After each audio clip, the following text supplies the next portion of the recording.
with an island girl. I told her only time we tell. She likes the ice and the ride as well. Will it be forever? Only time will tell. Fell in love with an island girl. Yeah. I told her only time we tell. She likes the ride and the ice as well. Will it be forever? Only time will tell. Man, I can't trust myself. I don't even need no help. Did it by myself, I don't need no help. Tryna stack money like books on the shelf. Hundreds in the bag, got me feeling like the man. Shorty body hot in the summer on the sand. Way she's working for it, got me feeling like the man. Shorty body hot in the summer on the sand. Did it by myself like a selfie. Nobody try to help me. Came to the club with an island girl. I'ma take it to the crib and let me buy you pearls. Did it by myself, no one helped me, yeah. Now these bitches wanna selfie. I like big gold chains, I like big gold rings. Let me take it to the crib and let me buy you things. Fell in love with an island girl. I told her only time will tell. She likes the ride and the ice as well. Will it be forever? Only time will tell. Did it by myself like a selfie, yeah. Nobody try to help me, yeah. She likes the ice and the ride as well. Will it be forever? Only time will tell. Big dog status, two-tone paddock. Stacks in the crib, I got a two-floor attic. Got a two-floor attic, got your girl in the attic. But I'ma bring her right back, dude, don't panic, I'm savage. And nigga, if it's beef, we can manage. I know a couple guys who walk around with automatics. I got big dog status, I ain't playing, I ain't average. I'ma leave you hitting static, I'ma leave you hitting static. Fell in love with an island girl. I told her only time we tell. She likes the ice and the ride as well. Will it be forever? Only time will tell. Fell in love with an island girl. Yeah. I told her only time we tell. She likes the ride and the ice as well. Will it be forever? Only time will tell.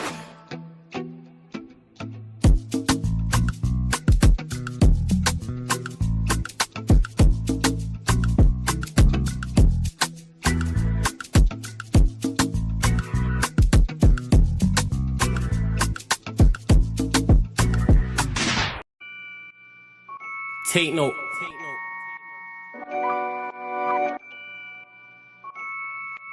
Tino, babe. Yo, Tino, he'll get his dome pop. Satin blue on his whip, but he ain't no cop. Don't stop, spray up his motor till it smokes up. Cause what I bought for insurance, I have it wrote off, you joker. Suck on your mum and take note, cause the foreign ring up in his grill. Like grandma stovetop, don't flop. Fuck up the game, like this was Roblox. Oh gunner, running this field, I'm for your walk up. Drum roll, load up a cannon and give her more shots. I put your face on a beam, now you're Zordon. Treat you like an old sketchbook, you'll get drawn on. I lead your girl from the back, I'm that raw blood. Wait, who the fuck feels they could do me something? I'll roll up in your ends with a toolie bussin'. 32 ugly as shit, like Miss Rooney's husband. Somebody cut me a deal, I'm just too disgusting. Niggas think they next in line, but they ain't doing nothing. Mask on, metal in hand, Freddy Krueger's coming. Tools all up in your home, I'm here to fix the plumbing. House blown, toaster run, leak gas from your oven. Diol on your girlfriend's face, and she best get to sucking. Head game resemble my dad, cause it was good for nothing. Yeah, I'm still vegan, but I'm down for beef. Niggas think they slick with a dialect, but talk is cheap. Watch your mouth, little nigga, because I roll with heat. Top said there's no returns, and I see no receipt. I put your boy in the back, like he was groceries. Riding round with the burner boy in case I find an eke. Extendo, licking off shots until it overheats. No mask, did it barefaced, just so they know it's me. Eyes closed, chest wide open, heart surgery. Usher said just let it burn, let's make it third degree. Niggas think everything's jokes until you shoot his queen. Shot was funny as shit, it barely missed the bean. Wax on, then wax off to leave the burner clean. Then open up the Uber app to flee the murder scene. Waving a stick will make them levitate. I raise a toast in the air, let's celebrate. See a couple holding a blade, like it's wedding day. And yous can leave with a slash, just like wedding cake. Bitches on snap in the snacks, oh no you ain't, know your place. Word to flawless, you look like bellyache. Beat my dick all off in the face, and let it detonate.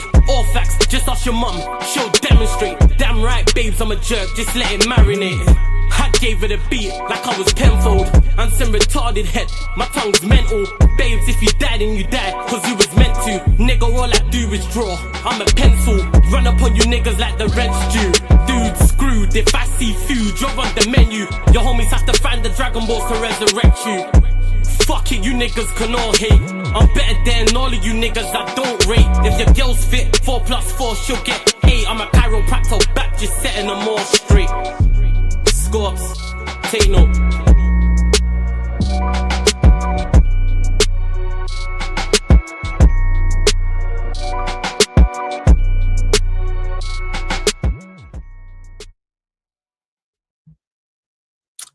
Yes, people. We are back live. We are back live on the Sarcasm City TV YouTube for another edition of the ManDem United podcast, where we discuss all things Manchester United. Of course, over the weekend, Manchester United 2-2 draw away at Spurs. The lit scoring late goal. So Manchester United rescued a point in North London. But as you can see from the title of this live stream of this podcast, people, Benjamin SESKO, is the criticism of him over the top? Me and Troops was just discussing it. I'm back again. Big up to Troops, big up Lewis, big up James Redmond, big up Muntz as well. Everyone joined over from the raid as well. Anyone who's here already, anyone watching this back, big up everyone supporting Sarcasm City TV. Run up the likes, share across all the socials, hit the subscribe button right here on Sarcasm City TV. But yeah, Benjamin SESKO, someone who people have Gary Neville criticized, I believe it was last week, was it? Gary Neville criticized him last week and said he was miles. Someone asked me in the chat about it on the Q&A and said, it was Gary Neville said something along the lines of, he's miles off Mbeumo and Cunha. He needs to do more. I'm paraphrasing it. I'm actually going to have to find the actual quotes, but he was critical. And then some people defended him. Some people was on board with it as well. Is the criticism of him over the top? And this was a player who I wasn't sold on. And I'm still not sold on. Has he done well since he's got in? Yes, but there's a lot of variables and a lot of factors in regards to it. And where I am less critical of him is for two major reasons. One, run of games. Why he's not playing week in, week out. To get a run of games, to pick up form, to enhance his confidence as well. That makes no sense. Manchester United play one game a week. We spent 70 plus million on a striker. Play him. That makes no sense. Whether you rate him or not, play him. Like, I'm lost as to why and what's going on, as to why not. And secondly, as well, I know the platform you have is terrible. I know you are out there by yourself. I keep talking about this with all Manchester United players, whether I rate a player or I don't. I know you are not being given the best possible platform to succeed. And I take that into consideration when I start talking about form, when I start talking about your performances, when I start talking about your lack of GNA, for talking about an attacker, or us defensively not being sound, or in the midfield, etc., etc. So that's how I look at it with SESKO. It's the run of games things is a problem, man. And that always, everything, all roads lead to the dugout. Let's be real. Whether it leads to the dugout to then talk about what's going on the pitch, or it leads to the dugout to then start talking about what's going on upstairs and in the hierarchy. Because why sign SESKO knowing Manchester United need a striker and the manager's not going to play week in, week out? Because that's clear that the manager's not a big fan. Amorim makes it crystal clear whether he rates a player or not. We know the players he rates. We know the players he doesn't rate. So please make that make sense in regards to why you would then bring him in a striker. And then knowing he's not even going to give him the best possible platform to succeed anyway. And from a profile perspective and the way we play, doesn't suit SESKO. If you're going to sign Cunha and Mbeumo, SESKO profile-wise don't fit with those two. Doesn't mean it can't work. Doesn't mean they can't get goals and assists. Doesn't mean they won't have good moments, yes.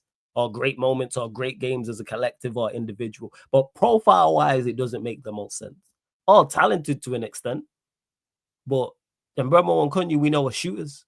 So the type of at 9 they need is creative. A link-up, man. That's not SESKO's game. He's not a creative link-up, man. He's a 9. He's a 9. 6'5", I think it is. Can jump, hold the ball up, all that stuff. But he's not a give and go link up 1-2s round the corners. You see, like when Liverpool had Mane, Firmino, and Salah, and Mbeumo and Cunha, and I'm not comparing it to those three in terms of levels, people. I'm talking about in terms of profiles. And Mbeumo and Cunha need a Firmino type, that false 9 link up type. So then to go sign SESKO with those two, and then if you're gonna go the SESKO route, go with the experience, because I've heard people mention, his age, he's not good enough. Why are Manchester United signing somebody whose age is a problem or is not good enough? I said all summer long, go and sign a player for now. So even the ironic thing about this, the striker who was top of my list don't fit either of those two either, because I was saying go get Osherman. Osherman don't fit with Mbeumo and Cunha profile-wise, but I just looked at it from a talent perspective and said, we know Amorim's not going to help these lot. Just go get talent. That's what it is. Just go and sign talent and let them figure it out. So you've not gone for the tried and tested and trusted in an Osherman. You couldn't get Gyökeres. You didn't go try to get a Mateta. You didn't try and go get Watkins. You didn't look outside the Premier League or even in the Bundesliga to go get someone who's more seasoned and more experienced. And you sign this player who signed 13 goals in the Bundesliga. And people will look and wonder why he's not it. What suggested that he was going to be a hit? Like, what evidence did we see? And it was very telling when Manchester United were finally linked to him in the summer. And I was having the conversations with other people, having conversations with people in the chat, and they kept talking about his ceiling. This is what I kept hearing about. I kept hearing about his ceiling, his resale value, potential. And we buying a house. Legit, that's what they sounded like. People, it would sound like we're talking about a house. Because a house you talk about is potential. Ironically, you talk about his ceiling and you talk about his resale value. So are we buying a house or are we buying a striker to play for Manchester United Football Club? And that was my biggest concern. People talking about his age. It's like, yo, if man's not ready, what are we doing out here? Please make it make sense. Please make it make sense. So that's where I lie with that. But before I continue, let me do some more housekeeping properly, people. Hey, there's over 100 of you in the building watching right now. Let's please run up these likes. What are we doing out here? Hey, we need to run up these likes because we're nowhere near enough. Girls up to 50 likes, people. Girls up to 50 likes. Make sure you hit that subscribe button. Share this out across all of the socials as well. What are we doing? We actually create this poll because I got to get you like, hey, mods, members, regulars, get everyone hitting the like button on the stream. Don't be lazy, people. Hit that like. And that's whether you're watching right now or watching this back. Continue to get your questions in. Big up Vikrin in the chat. Big up Nephew in the chat. Cam, I see you as well. Hope you're blessed. Big up Vodge as well. You lot get any questions in that you have for me also. As I continue talking about SESKO, this won't be the longest stream. Give me 1 second. What am I doing here? There we go. I'm making this poll to make sure you lot have hit the like. What are we doing out here? Hit the like button and subscribe. But yeah, back to it as well. But where I see where the criticism is justified because you're Manchester United striker, so there's an expectation. You're a Manchester United striker who's 70+ million. You're the #1 striker. So people have a level of expectation for you, which I do. So this is why I don't hear excuses. But did I believe he was good enough before getting here? No. What suggested that? That's what I want to know. What had suggested that the manager was the manager, the striker was good enough? Someone please tell me beforehand. And then his attributes as well. He's had some good games in particular. Like I used Brighton for example. I thought he was very, very good. I thought he was very, very good in that game. But then he's going to have games where he's not at it, but he's not helped. And that's why it's just a mess overall. I get to it. I'll get to it as well, nephew. I get to it as well. What you just asked me as well. Big up, Vikram. What are you saying? I'm not saying SESKO is Doku, but look at what happens when you give a run of games flawless. Because you give them the best possible platform to succeed. Not only because they're playing week in, week out, and that's a confidence thing. They can then build relationships and understandings on the pitch.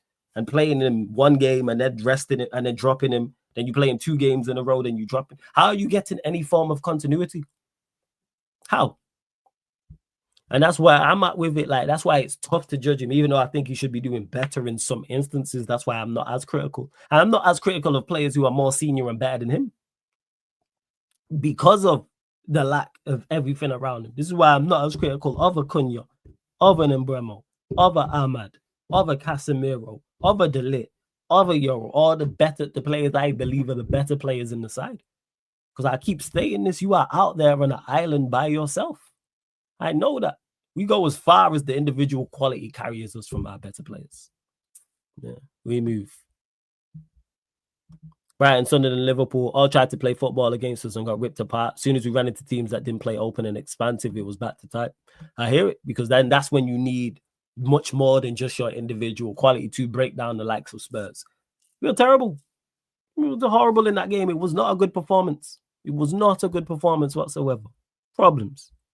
See what else you lot saying as well. Let's see what else. Thoughts on the game overall. I only watched until that Paulina chance. Sums up all of my criticisms of the manager and the team was summed up in that one game. Because there's not really much in it. There's not really much in the game in the first half. We go a goal up. Quality from Ahmad. Quality from Embremo. All right, we're up 1-0. Spurs are a poor side. They don't score a lot of goals. Go out there and get the second goal. Go out there, get the second goal. We kill the game dead. And you know where that happened? Forest, where they don't score a lot of goals. You're up 1-0. not having played the best, but there's not really much in the game. Go out there on the front foot, get the second goal. I think game's over. I think we win the game regardless. And it just drifts. We didn't do nothing. Spurs didn't really do anything. And then we can see, and then once we concede, we just have this, we're just so fragile. Like we concede one and then, all right, we're going to concede again. How we concede 2 goals in 7 minutes? The Forest game, we concede 2 goals in 7 minutes. See, these are patterns people won't talk about because this is behavior. Like the same way people will talk about good habits and good things your teams does. You also have to do it on the flip side when it's bad things. Why every time we concede one, we concede not immediately after, but soon after. 2 goals in 7 minutes. 2 goals in 7 minutes. 2 goals in 4 minutes. Brighton, what was it, nephew? Let me check this now. I'm going to have a look, actually. Thank you. I wish you would have brought that to me sooner. But these are patterns people won't talk about. And I don't put that so much on the man. That's on the players because, actually, no, that is on the manager because the manager can help that. If that's a problem, rectify that. All right, we can see, change it. Do I put it more on the players? Yes, because we know the manager's no good. Decision making, break up play, slow the game down. Hey, Lamens, hit the deck for 5 minutes. My thigh or my calf, my shoulder, my arm, my bicep, my tricep, my chest. 2 goals in 7 minutes. What? Let me see this Brighton one as well. Hold up. Where are we at? One sec. Brighton. Because we conceded 2 goals in quick succession to Brighton as well, didn't we? So, yeah, it was a little bit more because it was 74 minutes and 90 plus 2, but your overall point still stands. It does. Big up my guy Eddie in the cut as well. Shouts to Eddie. Yes, Eddie, what are you saying, fam? You good? Yeah, man. Always blessed, man. Just keep grinding and trying not to worry about this damn club, but yeah, they're making it difficult, man. I'm not gonna lie to you. They really freaking are. And shouts to Charlotte as well, since Flawless. Hope you're good. Big up to yourself and everyone in the chat as always. Hope you're blessed as well, Charlotte. Hope everything's good over there. What else you lot are saying in the chat as well? I think when we're at home, we'll pick SESKO, but to be more expansive. But again, what he classes as the better side to go defensive and revert to that. And we are defensive, but you've mentioned this, Vic, and I've mentioned it. How are we defensively so vulnerable and play a 5 at the back? Make that make sense. 2 because goals we don't. Oh, my bad. Nah, it's cool. Go on, Eddie. Floor's yours, fam. Floor's yours. What you're saying is what has been our problem consistently through all the managers that we've had. We do not prioritize the midfield, but more importantly, we don't prioritize keeping the ball. When you look at why teams always have an opportunity to score goals against us, it's because we don't care to keep the ball. We get our opportunities and we do enough to give them opportunities to get back into the game. That Spurs fake comeback because of what DeLitt pulled off was the perfect example of that. Because let's just be clear. I want to say, so Brighton scored 2, right? So we've conceded 2 goals in the second half of games. I think this is 3 consistently, right? This is 3 games in a row. It might actually be 3 games in a row. But we concede 2 goals all the time. Like we conceded on average away from home 12 goals. We conceded 12 goals in 6 games. So yeah, 2 against Spurs, 2 against Forest, 2 against Brighton. Okay. And in those 2 for sure, I remember the manager made drastic changes. Absolutely drastic changes to the lineup. Nottingham Forest, he didn't have a clue what was going on. So I don't think we had subbed anybody on before they had scored in that game. But 2 out of 3. And then it happening immediately after halftime. I don't think I'm reaching when I say that goes to show you how much of a detriment this manager actually is. During halftime, what are teams doing? Making adjustments. Sean Dyche saw something. He exploited it. He got 2 goals from it. It worked for 2 goals, and then we found it out, and he couldn't do anything else. But then it took a wonder strike from Ahmad to make that 2-2. Okay, well, people are going to tell me, oh, that's a good Forest team. You know, that's a Sean Dyche Forest team. Can anybody tell me where that team is at the table currently? Just for people, where are they currently? It is, I tell you now. Forest currently sit. I know they won. They're currently where are Forest? 19th actually.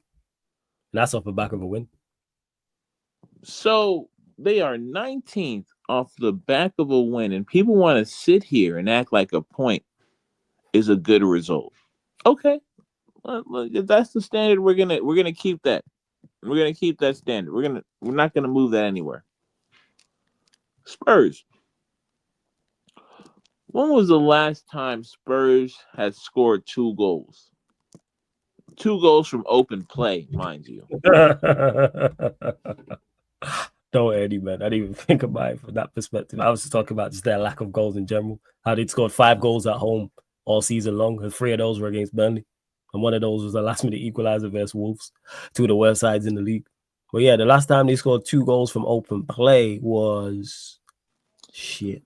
Maybe, I don't know what was the 2 goals against Leeds and Bodo. Wait, Leeds and Bodo Glint. I don't know if they were any of those were set pieces. I'm telling you, like the just in the Premier League, I know it's tough for them. Europe is another story. I think the quality all around. If you're saying Prem, I'll have a look now at Leeds. Give me a second. I'm having a look.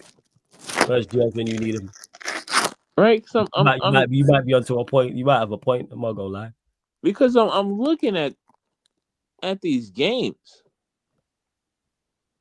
and I can't state it enough. These results are on the manager. I'll put it in my header. It's always his fault.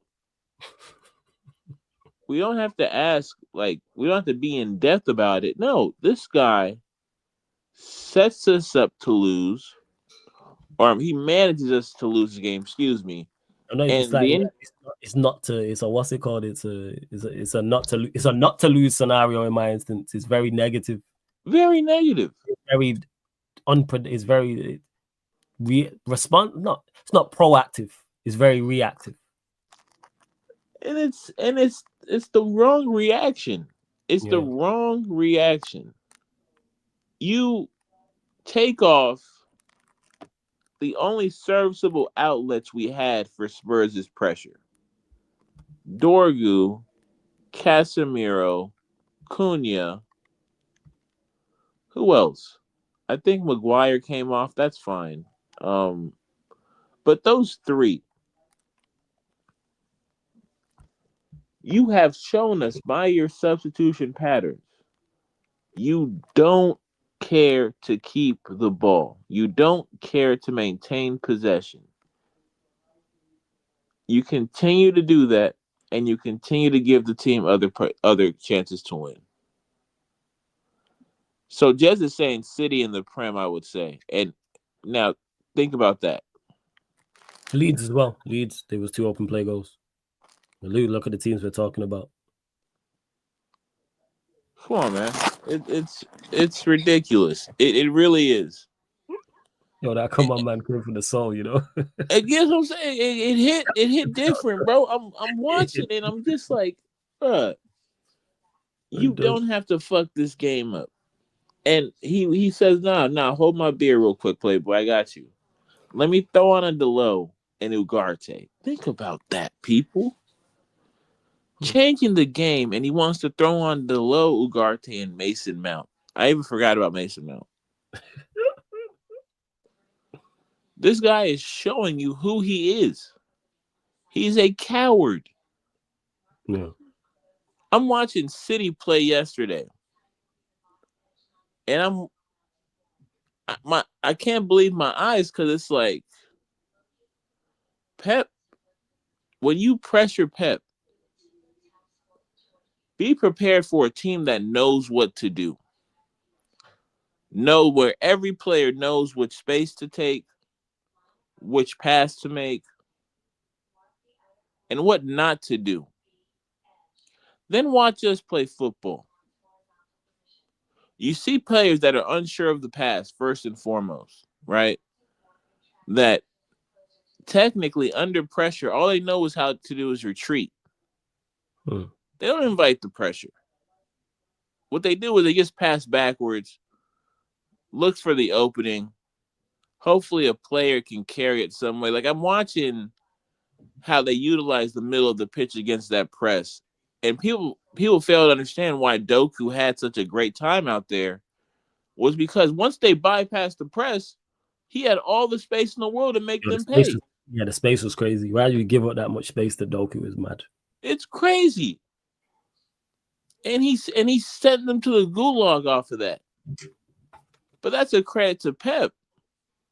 Understanding how I can put certain players in positions to be deadly, even if they, on a technical level, aren't what I'm used to. I can still do something. So for this dickhead manager then coming to the press conference talking about, oh, you know what, Xerxes has to be the perfect, isn't the perfect 9. He's this, he's that. But then you play a non-9 in Cunha. You play a non-9 in Cunha. Cunha's not died, but did you see how he was looking after he got subbed out? No, I didn't see. What did he say? What was he not? He didn't look happy. Did they pan to the He bench? was not happy at all. You can tell he knew he was just out there running around. Yeah, man. Out there, see ball, kick ball, chase ball, man. They trying to turn him into one of them. It's not gonna happen because he's too talented. And yeah, that game was just a joke, man. We got packed up by Matthias Tell and Richarlison goals. What the fuck? What Matthias Tell and Richarlison goals? That is dark, you know. That is dark. Do you know how much of the ball they have to see for that to be a fucking possibility? Matthias Tell, yeah. Richarlison. And Richarlison. Richarlison backing off his top, you know. Yeah. Thank God he did that. There's extra judge when he does that shit. I've always seen him do that, and they always give him a concede a goal right after. Because he celebrates. He's not used to the limelight. Mm-hmm. The brother is a defensive striker. How is every time you back off your top scoring late goals and you don't win, yo? That's just mad. You don't win. Funny stat, yo. It's crazy, bro. Bad thought.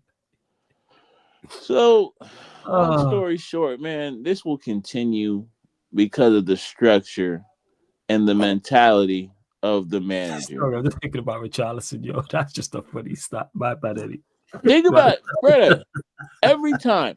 And then we get packed up by him, you know. And that's the one. That's who did it. Wasn't nobody you could be like, okay, shit. Like when oh boy, if it was Odeberg who came on to score, I'd be like, okay, he's been doing something. He's been a bit active. He's contributed in some sense when he came on the pitch. He scores, all right. That kind of makes sense. Richarlison started the game, didn't do shit. Matthias Tell don't do shit regardless of when he starts or comes off the bench. But let Manchester United pull up on a Sunday or a Saturday and we'll show you something. Big up you lot in the chat as well. Foxy, blessings. I hope you're blessed.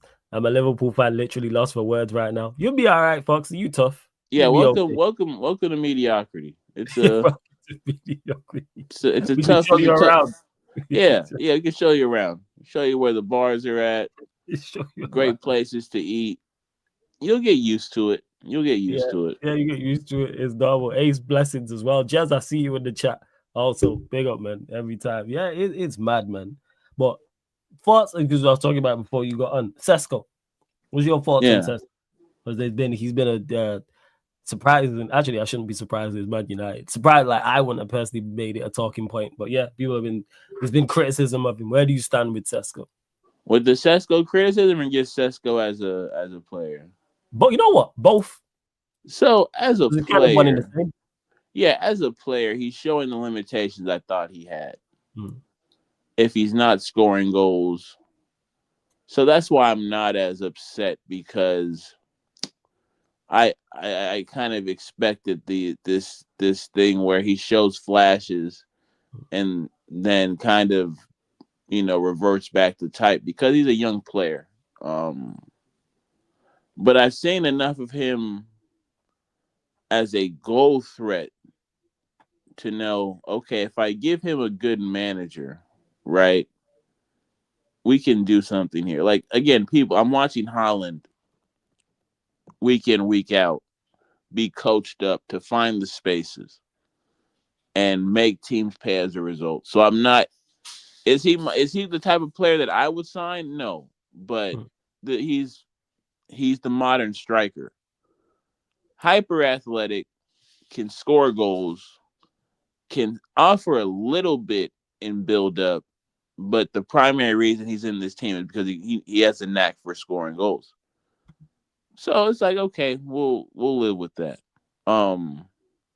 People want to criticize him. I have no problem with anybody criticizing the player as much as they want to when we're fucking eighth. Now, I would appreciate it if people applied the proper context, but I'm asking too much these days. I'm not gonna lie to you, Flaws. Like, there's only so many people I can listen to or conversate with when it comes to football. Because I know you well enough. I know what you're like. You know what I'm saying? Like, I don't got you. it, bro. I don't got it. Like, I'm seeing certain things on the net. I'm like, this is why I rock with Flawless, the Rants, the Saeeds, because they try to keep it professional when dealing with dickheads. Me, I got no patience for it. Right? Like I do my very best. I do try and keep it professional. You do. You deserve a lot of credit for that. I try, but I do. Because some people come on this internet and just act like straight up dickheads, and you supposed to sit there and be somewhat, content with them saying this BS, right? And so, like the comment section and all types of stuff like that. So I have no problem with them critiquing because they're public figures. Now, I do find it funny how because Mainu and Xerxes aren't playing, you can't really blame them. Otherwise, I know what this fan base would have done. They would have blamed those two by far because they don't run enough. That's it. And notice we got a whole heap of, and we got everyone out there, whether you rate the players or not, can run to an extent or at least energetic. Yeah, there's no one I would say is a lack of bro. That's what I saw in the chat. I think you were in the. I watched the Unfiltered podcast. Okay. And some guy was talking about Xerxes trash. He doesn't run. He doesn't assist. Running. Assist who? Who was he supposed to assist? Because he's not playing Cunha and Bremo. He's not played alongside. Come on, man. The guys he's supposed to be assisting. I'm just saying, and we spoke about this on the Unfiltered podcast, and Ash made this point with Xerxes. Just try it. That's what I would do. Try it. Play him with Bremo and Cunha 4 or 5 games straight. Mm-hmm. And if it don't work, you know what you then do? Try something else. If it does work, you've stumbled across something that works that then you can continue to use for the rest of the season. All I'm saying is try it. Even if you want to throw Mano in there. Even if you want to throw Mount in there. Even if you want to throw Bruno in there. I'm just saying have some form of idea and have a plan. But we know why he's not doing it. Yeah, because we know that he's not a fan. He likes players who are energetic. He likes energetic players. This is why he'll swear by a Mount. He'll swear by a Bruno. Like, this is why Cunha and Bremo, even though I rate them as players, he's cool with because they also have that mobility and energy that Xerxes and Mano don't. So how about just dominate the football? About that. Come on, man. Dominate the football, then we'd be much better because there is actual attacking quality. And if we actually had a plan of attack as well, That would also help these players because they're good enough to score goals just from an individual standpoint and just linking up by themselves. So imagine there was actually patterns of play and there was an idea of what we're going to do. Right, when you get the ball, you do this, he's going to do this player is going to do this, and we're going to continue to attack the same way. We watch Manchester City against Liverpool. Every opportunity they got the ball out to Doku. Why is that? Man. Plan. The plan was get the ball to Doku. Every time I've watched Everton, and I wish Darryl was here to say this, but I've not watched it a lot, but when I've watched him, I watched him against Liverpool and the Merseyside derby, watched them a couple other times. You know what they do every attack? Make sure Grealish gets the ball. They make sure, and that's just the simple instruction. They make sure Grealish gets the ball. Why is that? Because Moyes knows that if Grealish is on it, and if Grealish is on the ball more, that increases our chances of creating something. Now, there's other things that go on, but that's just a simple instruction. We don't have that. There's no make sure Mbeumo gets the ball or make sure, and also gets the ball in certain scenarios in a certain area on the pitch. We just out there, you never know. Like, we don't attack the same. There's not, what do we train? There's a reason it's called training. Because that's where you work on these things for the actual game itself, from both an offensive standpoint going forward and also from a defensive standpoint. And that will alter depending on who you're playing, of course. Mm-hmm. Yeah, that's why I said, Jez, in regards to the games I watched, I'm referencing more so the Merseyside derby. I just remember Grealish getting on the ball consistently on that left-hand side. And then there was a home game they played. Can't remember against who that I was watching. And every time if I looked away and looked back, the ball was out to Grealish on the left-hand side. Flawless. Imagine, here's a thought, right?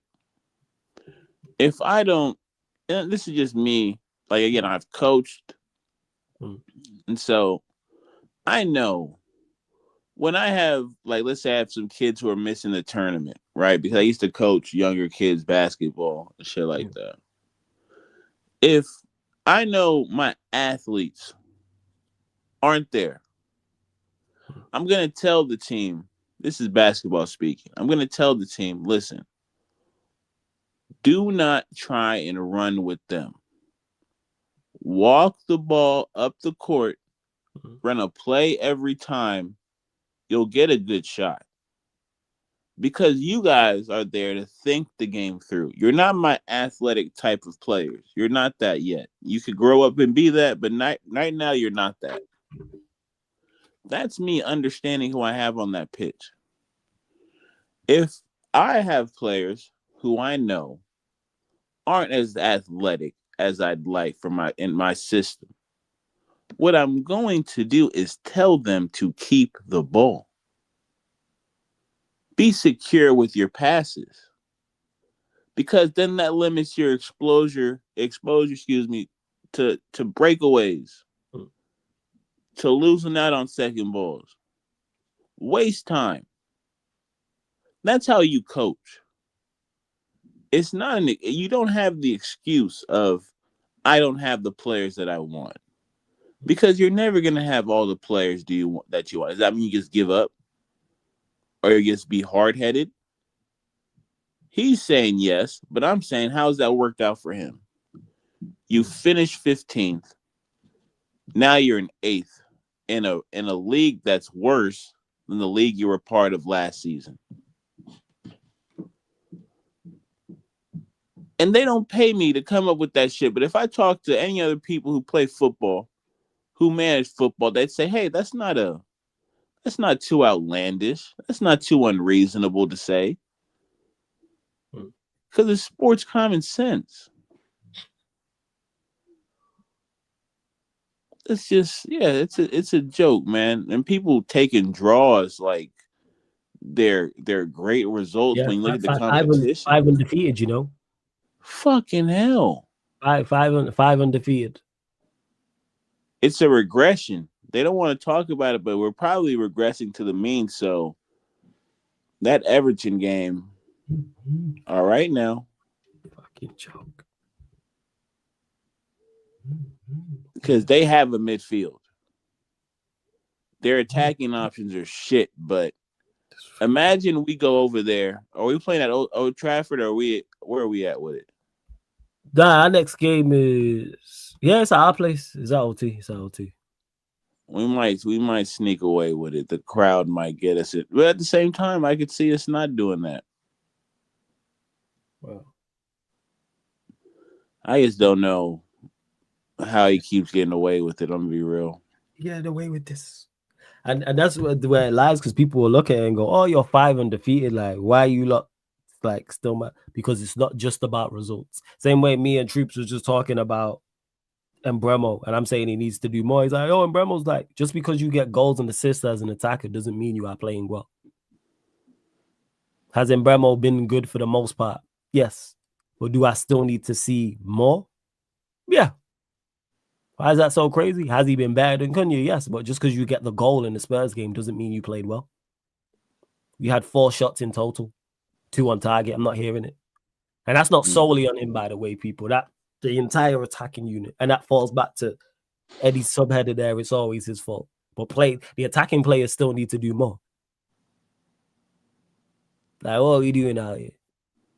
Like, what is going on?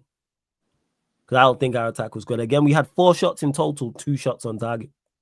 And the last one was like in the last minute when Delit scored. So what was our attackers doing? Because from the flip side, from a defensive standpoint, if we had conceded 30 shots and 16 on target, and I sat here and tried to say that a defender played well, nobody would be trying to hear it. So why is that fair from an attacking standpoint? Why? Please make that make sense. And again, these are 2 players I rate. But Cunha and Embremo, it's on you. But then again, this ties into why I'm less critical of them, because I know it relies on your shoulders solely, pretty much. So how far we go? What are you saying, Kaneki? You blessed? How you doing over there, first and foremost? Yeah, again, I'm going to apologize to the sarcasm community. Bros, I've lost my weekends because of the whole hurricane shit. So on Saturdays I can do the shows, but on Sundays it's straight nights on Sundays. Yeah, I hear it. No, that's fair. That's fair. So that's just it. I never asked you this. Where are you based out there? Where are you? In St. Andrew. Okay, St. Andrew. Okay, cool. Oh man, okay. Hope everything's going better for y'all, man. I hope the fam's good as well. Everything it's coming in good. The network is completely shit. I'm seeing that we're getting Starlink here on some aspect in some parishes here are getting Starlink. One of the reasons why I'm working nights, so because that's a part of my whole field of expertise, as they would say. So yeah, but otherwise from that, it's just clean up and recovery right now. That's just pretty much it. Okay, clean up and recovery right now. So no, that's fair enough. I'm supposed to be going down to St. Elizabeth, I think, on Thursday to help out with the whole cleanup crew that's going on there. Shout out Troops, because I heard about the show on your guys' thing today that he's going to do. So shout out to Troops again for that. For those that don't know, Troops is doing a 24-hour live stream starting tomorrow. So Tuesday, the 11th of November, 9 a.m. UK time, people. He's doing a 24-hour live stream. All of the donations, all of the proceeds is all going towards helping Jamaica people. All of it. Yeah, so make sure you donate. Make sure you get over there, interact, share it on your socials, and run up the likes on that one already, people. And I will be over there at various points as well. Sorry, go on, Kaneki. Yeah, so that's just pretty much it. Because I'm gonna be honest with you, I wanted to do the show on Saturday because that whole thing had my blood boiling. Before you get to the game, let me because we've not spoke on this actually, Kaneki. Your thoughts on SESKO, and on top of that, the criticism of that SESKO's getting. What's your thoughts on that? One, I'm not going to criticize a player that I told all of you his skill set. Excuse me. I'm not going to criticize someone that I know their skill set. All right? I said it before because I don't walk around with Statman in my name, No one believes anything that I say. And then everything that I say end up playing out in front of everybody now. And all of you are now walking around with shit on your face. I'm sorry. You're signing a player who is a pure athlete and you don't play to his strengths at all. One of his main attributes is jumping. His vertical is one of the best, one of the most lethal threats he have. He's literally a more mobile version of fucking Fellaini. And you have this dingwit's cousin that can't. That brother is allergic to anything with cross. I'm telling you right now, if you want to keep Diego Delo away from you, just have a cross around your neck.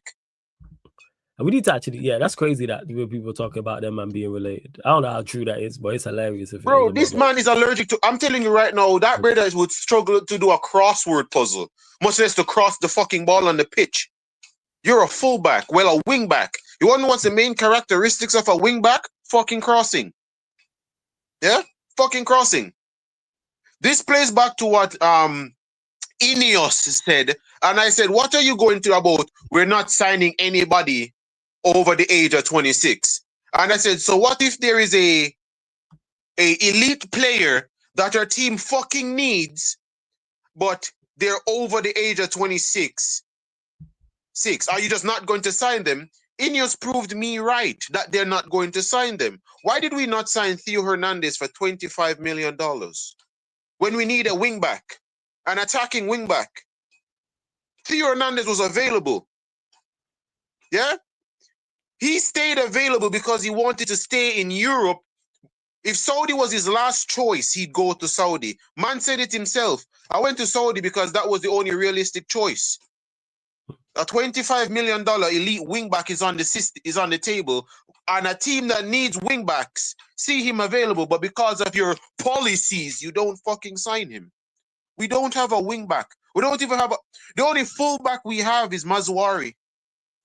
That's the only fullback we have. There's nothing left back in Man United's defense. There's no left, nothing there. Well, you see Dorgu as a wingback.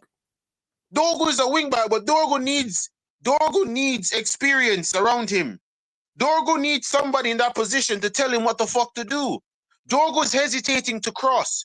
Dorgu is hesitating to go down the line. You need somebody that knows that position that tells him, get out of your head. There's green grass in front of you. Run and run. $25 million was for Theo Hernandez, and we didn't sign him when he fits exactly what we want to do. And for everybody that's going to talk about his attitude, go fuck yourselves. I want an ego in this team. I want somebody that knows how fucking good he is, shows it on the fucking pitch how good he is, and have the players around him up their level, because I'm not going to get criticism for you lazy fucks. SESKO was not the signing we should have made. I said it to everyone. Yeah, I agree. We should have never have signed him. Everybody wanted Gyökeres and this. I wanted Mittelstadt. Yeah? The Georgian striker that was at Lyon. I wanted Griero. Yeah? Manchester United need a link forward. Or let me put it in a layman terms where a lot of these people can understand. We need a Martial up top. You need a link, man. Yeah, there's a Firmino. Yeah? You need a Martial up top. Someone that can hold the ball up and drop in as the 2 10s, go on the wing. Just someone that's just intelligent. One of the main thing I have with Dorgu, the issues I have with not Dorgu, with SESKO.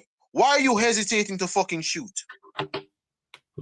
You can take long shots. You can take long shots. You know when Zlatan came here, you know what Zlatan did in his first fucking game? Shot from 35 fucking yards and it rattled the post. He let the entire league know, you come close to me, I'll rattle one from far. You step off from me, I'll finish inside the box. Your job as a striker is to let the entire defense in the league know your weapons. Don't come close to me because I'll fire one from far and it will score. Don't step off from me because I will finish in the box. I'm deadly in the air and I'm good with both feet. I'm sorry, SESKO, you have all of these traits and you're fucking dog shit. I don't give a fuck about service. Service was not an excuse for Anthony Martial. Yeah? Cavani never got service here. You don't know what Cavani did? Cavani made his own fucking chances. But then again, that's where the problem lies. Is why we signing the striker who's just not of the caliber, because he's not Cavani.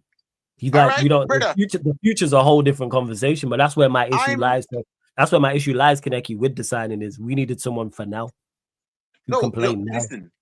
Listen. You see, because some people want to listen to some man that walk around and tell you how many blinks players take per second in a 90 minute. Yeah. You see, because this twiddle fucking fan base wants to listen to people like that. I don't pity them. I don't pity any of them. I'm a better scout than 90% of Man United's 99% of Man United's fucking scout team. I'm better than all of them. Yeah. I knew SESKO wasn't worth the moment we were fucking linked with him. At best, I said, go and get Openda. You went to RB Leipzig, you got the wrong striker. Go for Openda. Openda fits the fucking mode that Man United want. Fast, powerful, can play on both wings, can play in the middle, is okay at passing, and he's completely a get-in-behind striker. Why did you sign a target man? Let me tell you something. Bruno Fernandes is allergic to target men. Every target man that's come to Man United that's played with this fucker have starved. Oden Igalo starved with Bruno Fernandes. Cavani starved with Bruno Fernandes. Ronaldo starved with Bruno Fernandes. Rasmus Højlund starved with Bruno Fernandes. So if 4 fucking strikers that are target men starved with Bruno Fernandes, why the fuck you bought a 5th one for? You're not buying a player that plays to Bruno's strengths. You're buying a player that notoriously dies with Bruno Fernandes. Like it did, and that's where my issue lies, Kaneki, in regards to, you mentioned it about, you made a great point about SESKO. I forgot about Wakehorse. Like him from an aerial standpoint. So we know that's one of his major strengths, is his aerial prowess. But we don't cross the ball. I can't say that SESKO's had a lot of crosses to attack and like he's been terrible, or he's missed easy chances in the air, because we play, more often than not, we play a right-footed left wing back, and we play we play a left-footed right wing back and a right-footed left wing back. So who's crossing the ball? And if you are crossing the ball, you're cutting in on your favored foot, and that's defenders want that. Defenders don't want crosses from the defenders want to see what's in front of them so they can attack the ball rather than be side on. Like we seen it, the goal that Haaland scored in Canate, Nunes. That's a tough cross. Defenders don't want to deal with those type of crosses. You want a cross that's going directly to the goal. You want a cross that's going away from the goal. Yeah, facts. Like, you're now, you're complicating SESKO's game now. I'm not going at SESKO because I knew this nigga's limitation the moment I heard Man United were linked with him. Yeah. I said, why are we signing someone when we have a team that can't cross a ball to save their lives? We've had a team of players that were above 6'2". Cavani's above 6'2". Ronaldo's above 6 foot. Ronaldo is 6'2". Xerxes is 6'4". Weghorst is 6'5". Rasmus Højlund is 6'3". We had Oden Igalo 6'2". We had 6 niggas that were 6'2" and up. And all of them struggled with services because our team don't fucking cross. The one player in our team that used to cross the ball was Telles. That was the only person in our team that consistently crossed the ball. Yeah, that was his game. Yeah. That was a part of his game. It was like a fullback. We binned him. We binned him because apparently to this twat fan base, Luke Shaw was the greatest thing in the world at the time. Hey, Keke, let's big up, man. Every single time. Big up. Good to see you. And Justice, but then again, you're asking this, but it's the same manager who doesn't like going long when he's on the pitch and vice versa. That's why it don't make no sense from the upstairs. Because do I think, again, is SESKO limited? Yes, 110%. But do I think he has attributes that you can utilize? Yeah.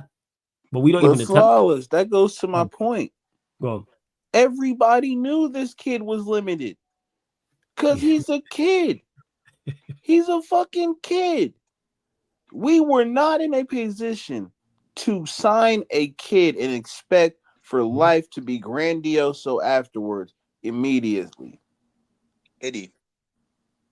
Yeah, like, I and that don't know was what the my issue. thing Like, was. he hadn't ripped up the Bundesliga. If he had got 33 goals in the Bundesliga, not 13, I would have understood it more. I'm like, all right, you know where the back of the net is. And this is me. I don't crash on it and call Bundesliga tax. I say there's good players in every top The league and thing, there's bad players. Go and recruit that. Because other teams have recruited very well from the Bundesliga, other teams have recruited very bad from the Bundesliga. Some are the world, thing some with are it world, is, some are world British fees, and I got 0011 in the league. But that's a whole different the, conversation. the Go on, thing as with you it is, listen, I'm not going to even talk about words because that manager found a way how to use words and he went back to doing the same bone, the same stupid 4-4-2-4 that you heard me cursing about last season. Fuckers still doing it. I'm not even going to go in at Schlut. I'm not even going to go in at Schlut. Because if I was on the show yesterday, that show would have been 3 hours. That show would have been 3 hours if I was there yesterday. So we're going to continue on this I can't say the R word. This bird Please. brain fan base. All There right. you go. So everybody I'm seeing, the people I'm seeing right now that are going at the limited striker that we have. Do you know if this was Unai Emery, Xerxes and SESKO would both be playing together up top? Tell them again, please. Tell them again. Well, you reckon he plays All right. like a Xerxes in the 10 and like Sesko as a 9? 2-9. He Oh, would just have right. literally have had SESKO playing on the shoulder. The same way how Mourinho, listen to the joke, how this goes back to Mourinho. How Mourinho had Zlatan and Anthony Martial on the pitch at the same time. Anthony Martial can hold up the play, same way like Zlatan. But guess what? Zlatan's more of an aerial presence. Martial is faster than Zlatan. I need you to get in behind. True say, I could see him SESKO, realizing Xerxes like, I hear it. Sorry, go yes, on. he would. Well, makes sense. Xerxes' job would have been hold up play, bring SESKO, Cunha, or Mbeumo in on the ball. So when he's pinning a centre back, guess what that leaves? That's an open space for someone to run into. When you have, if he played a literal 3-4-1-2 even, 3-4-1-2 or 3-5-2, an attacking midfielder, you see, and 2 strikers. Have Xerxes be the one that drops deep. Yeah? Keep your wing backs high. Man. Play the ball to Xerxes. When Xerxes brings the ball under control, guess who can run in off of him? Bruno Fernandes and SESKO. It's kind of crazy if you use, so you have it. So what you're telling me is, Kineki, you have someone who's a technical creative 9/10, and then you have a box crasher, then box crashing off of him. Who would have thought, man? And think Brother, about this, right? Yo, think about how much this grinds. Oh my god! Sorry, how much pressure that releases from the likes of an Mbeumo to always be on the ball, from the likes of a Cunha to they're always receiving the ball. They have to go through a fucking army to see the net and get an attempt off. But if you play Xerxes and you have them brothers run off of Xerxes, the game moves for them a whole lot easier. I can see it clear as day, right? With SESKO. SESKO receives the ball, right? And right now, in his development, he can't take that picture before he receives the ball, meaning he doesn't understand where the people are around him, where the threats are around him when he receives the ball. So by the time he turns around to look up, he's already into trouble. He didn't understand where, I swear to God, he did not understand where he was when he received that pass from Mount. Nope. Brother, that brother did not know that. One, and this is where I've always, why I preach Bundesliga tax. In the Bundesliga, Jez can verify with me. If you're not playing, if you're not playing against Dortmund or Leipzig or Bayern Munich that have quick centre backs, in the Bundesliga, if SESKO is there, he has enough time to control the ball, tie his shoes, fix his fucking shirt, literally pull back his hair and then shoot before anybody reaches him. He literally has enough time to control that ball, walk to the manager, Ask It's him what different. to do after this. Walk back to the ball and no one would reach him. That man could control the ball and wave to his mom in the stadium before he shot. That brother's in the Premier League and understanding the air you breathe is taxed here. Yeah? Welcome to the Premier League, bro. Yeah? If you're in space for 1 second, that's way too much. You're in space for too long in the Premier League. Every breath you take is counted by the players. If you're a second slow, that's it. This is the Premier League. I'm not hyping up the Premier League. There's no tactical nuance in anything in the Premier League. It's barbaric football. You want to know what SESKO don't know? Barbaric football. Because you see him all the time, he's looking at his touch. Like, all the time he receives the ball, he's looking down. He's looking down at the ball. And because we're using him in a role, brother, this brother had Opinda. This is the wait, I'm bringing it up now. Yeah, because Jess said Leipzig. He said this because he said that's how Leipzig set up with two up top. He said SESKO been the target forward, winning headers and linking up play, while Openda presses and runs in behind. He said you can ask Kaneki, that's what Leipzig was doing. So we've took him from playing in a 1, and now we took him from playing in a 2 to now putting him in a 1. Yes, because that makes sense. And it wasn't just SESKO. He had Werner as well. There were 2 people on the wing. If he got the ball and headed it wide, that's Werner running in. Yeah. That is how it was. I didn't even think about it from that perspective. We've took someone from playing in a 2 to playing in a 1. Yeah. Who is their right winger again? They had another Spitz on the right winger. Is it Gassand? I'm trying to remember the African they had on the wing. I think Jess could probably tell me his name. They had a team of SESKO and 3 speedsters. Yeah, Jess will know. That's what it was. SESKO and 3 speedsters. So when SESKO knocks the ball off, that's 3 speedsters running in at your defense. You know what no one wants to see? 3 speedsters. Yeah, that's a long day. No defender wants to be just constantly having to run behind and run and chase back and be facing their own goal. And that right there was what made Leipzig dangerous. You don't go close to SESKO because he can pass. If you don't go to SESKO, he has a long shot. Yeah, he has a long shot. That's the thing about it. Manchester United right now, I'm sorry. I'm not listening to any fucking excuses on this. Oh, but we're 5 games unbeaten. If we had beaten Fulham like we were so fucking supposed to, had beaten Nottingham Forest like we were actually supposed to, and beating Spurs, you know what? Man United would be first in the Premier League with 2 points ahead of Arsenal with a game in hand. We actually would. Outside of the game in hand, I think you are absolutely spot on there. I'm not bringing up any game we lost because we fucking deserve to lose them games. But if we beaten Fulham, Nottingham Forest, and Spurs, that's 9 points. Add 9 points to the points we have right now. Because we drew to Fulham, drew to Spurs, so it's 6 points. So if you add on 6 points, we'd actually be 2 points off Arsenal. No, we'd have been 2 points above Arsenal. Nottingham Forest. Because you had in Forest. So Forest was 2. Yeah, Forest, Spurs, Fulham. Because we got draws in those games, remember?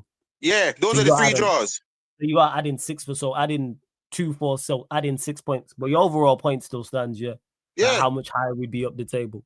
Like which is. And this whole, I said it before, and every time it proved I wouldn't trust these fuckers with 1 game a month. Yeah, facts. That's a bar. Much less 1 game a week.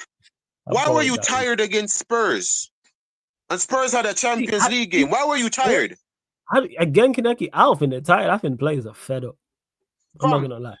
I think the players are. This is the fed up thing. Genuinely fed up. Because I'm looking at this manager. Spurs is bringing on pace. Spurs is bringing on pace, and you're taking off our pace. Are you fucking stupid? That's a rhetorical question. He is stupid. But I'm looking at Almarim. The system that fits Man United right now is a 4-4-2. Just go back to basics. A literal 4-4-2. And Buemo on the right, Cunha on the left. Yeah? And Mbeumo on the right, Cunha on the left, Xerxes and SESKO up top.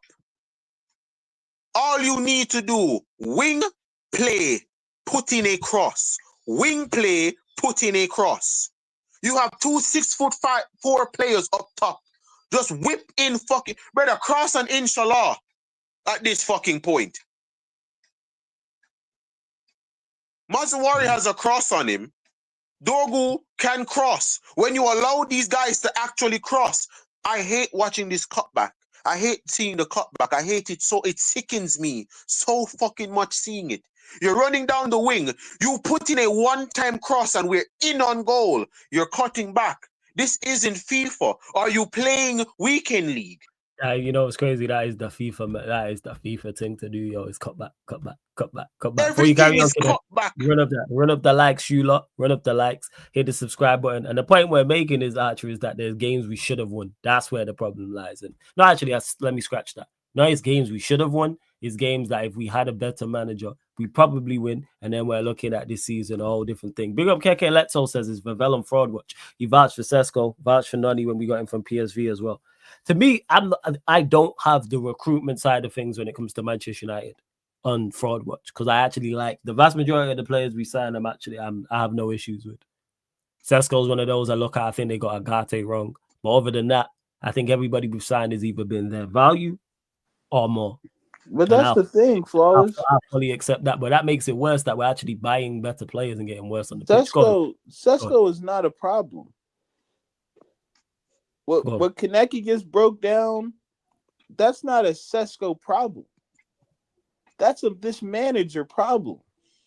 But again, that ties into why give the manager players that are not at it, knowing that he's not going to get the best out of anyone. He don't get the best out of better players than SESKO. But you see what I'm saying? Like that's not on SESKO. True. If they want to put it on Vavell, that's fine. My bad. I got some people in my crib. That's all good, man. You know what I'm saying? Y'all hear it too? It's only a little bit. We good, man. We know we getting an extension in the house, man. You know what I'm saying? Big Buddy Eddie over there, man. I see you, fam. Listen, it's not it. You want to know why I'm not going to... Money. The reason why I'm not blaming SESKO. There you go, Kaneki. I see you, Eddie, man. Money making mooch mafioso, man. I see you, man. Shining over there. I see you, man. Trips every other week. I see you. Hey, chill. I don't got it like that. I hope people. You gotta chill. They might be watching too. Mooch mafioso, Eddie out here shining. Oh man, this dude. I'm trying to be like you, man. Be like Mike. Now be like Eddie. Man. I'm trying to do. Be like Eddie. You feel me? Sorry, Kaneki. Go on. No, man, what's his name? Alloy6 in the chat. He gets it. He gets it. Brentford played Mbeumo at striker at one point. If you had SESKO and Mbeumo up top, you'd see a better SESKO. Mm-hmm. This is where I completely go at this fucking fan base. You take players out of a system that shows you their strengths, and you put them in something that weakens them. We had Pogba in a midfield 3 and put him in a double pivot. A double pivot beside Mick Talentless. Yes, surprisingly, when Pogba came from the Serie A, it's Serie A tax. But when that waster is going over there now, out muscling everybody because that's the weakest version of Serie A, no one's saying Serie A tax. Scott McTominay is taller and stronger than 95% of the midfielders in the Serie A. Is it a wonder why he's dominating in the Serie A? From Chris Smalling went there and became the third best centre-back in the Serie A. Chris Smalling ain't the third best nothing. Yeah? Chris Smalling ain't the third best nothing at anything. Ever. Chris Smalling don't make top 100 centre-back in the Premier League. He was the top 3 centre-backs in the Serie A. You know what's crazy? The Hoyland over there now, Napoli are falling off and no one's saying nothing. Oh, no. I told you before, it's road to Hibs. Road to Hibs is crazy. Yeah, the falling off is happening. I'm telling you, it's road to Scunthorpe. I'm waiting. Yeah? What I just don't like Kaneki is when he's performing well over there, this Manchester United's fault he didn't perform here. Now he's not performing well over there because I don't think they've won in their last 3 games. 3 shit fucking games in a row. You don't hear anything about that, have you, Flawless? You hear crickets. Hey, If Flawless is hey, that's 3 shit games in a row from Yeah, from but the you from but you don't 18th in the Ballon d'Or. but you don't hear it when it comes to imagine they want to No. throw a parade for Hoyland, but won't say shit about that Brazilian demon out there in La Liga. I'm just saying the That's Gundas have actually the doing agenda. something, mind you. How's he getting on? I actually forgot about him. How's he He actually scored getting on? what was it? A goal and 2 assists. Brother, they gonna build this Yeah. nigga a statue and keep it up. I swear to God. Yeah, I'm pretty He's sure he has a going goal off. and 2 assists the last He's game they about to played. get sold. He's about to get sold for some money. He's about to make four- Bettis some real bread. Yeah, he's got 4 in 7. He's got 4 in 7 games. I don't know about his performances, but I just looked up his goals there. Oh, don't worry, man. He's going to be he's not Inter Milan. I'm going to say Juventus. If he can keep up this season, he's going to be at Juventus or Inter Milan. Trust me. Even Athletic, but this is what it is. Athletic keep getting linked to him. Athletic keep getting linked to him. He might end up with and even Atletico Madrid. It fits. Good players just need to stop going Atletico Madrid. Barcelona need to hurry up and sign Alvarez. But that's neither here nor there. Man United keep taking players. Simeone can't move. I'm not gonna lie, man. I do want to see Simeone elsewhere with more resources just to see what he does. But go on. Yeah, but that's it. We're taking players out of systems that fit them and throwing them in shit that don't fit them and calling the player shit. We took Sancho from a quick counter, possession-based Bayern Munich, put him on a wing with no fucking... We had him with Mbaku, bro. This brother was on the right-hand side with Mbaku. Every single moment, just way high. Every time you see him going in for a slide tackle, just way high. That's it. If him can't... Give him slide tackles or he retire. From the take with slide tackles on Wan-Bissaka, have you seen him since? Yeah, I do trust. I That's hear it. it. Oh, trust the camera as well. Says this man is saying facts. Welcome. I know you lot. Some people are new here may have not heard Kaneki on this show or the Yardman show as well. Big up everybody in chat, man.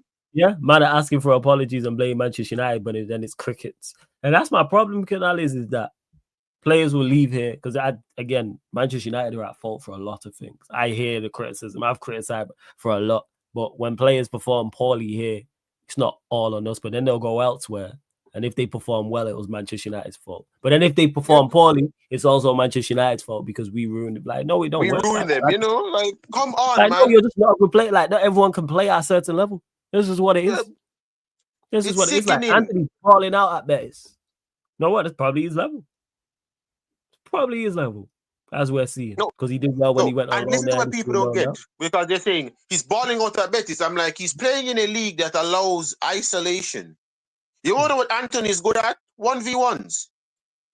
Yeah? Not the Premier League 1v1s. La Liga 1v1s and Premier League 1v1s are two different 1v1s. Yeah, because people forget in the Premier League, everyone's just super athletic, man. The fullbacks in this league are super athletic. Whether you rate them or not, whether you think they're good or not, I'm just talking from a pace, power, strength, agility, balance. Most teams, if they don't have both, will have Sunderland built like a G League team.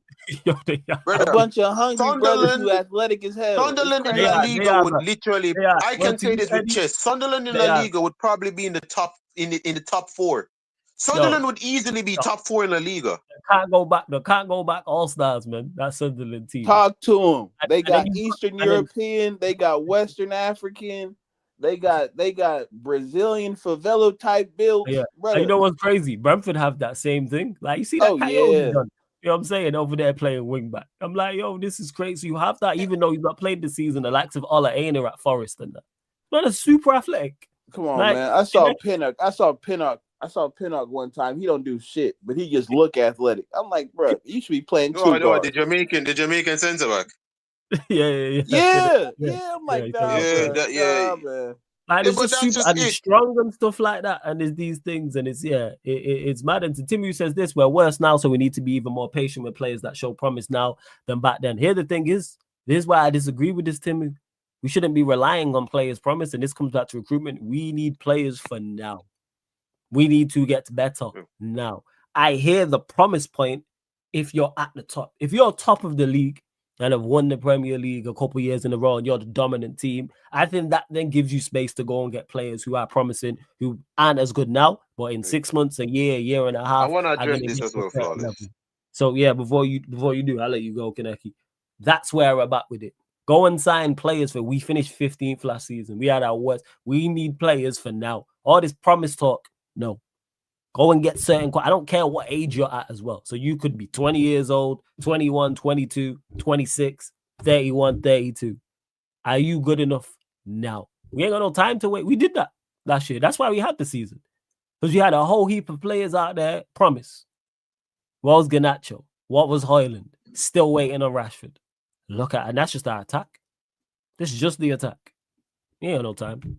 Okay, I want to address this. Can you put back up that comment? Again, Yeah. One sec. Okay. Here we go.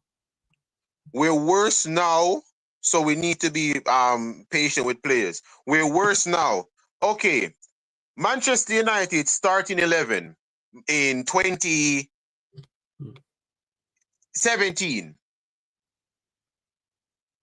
Zlatan Ibrahimovic at striker, Juan Mata on the right, Anthony Martial on the left. Manchester United right now, SESKO, Mbeumo, Cunha. Which one of that is stronger? Juan Mata, Zlatan, and Martial. Oh, my bad, Timmy. Did I miss your previous comment? Yeah, Juan Mata. You said this. My bad.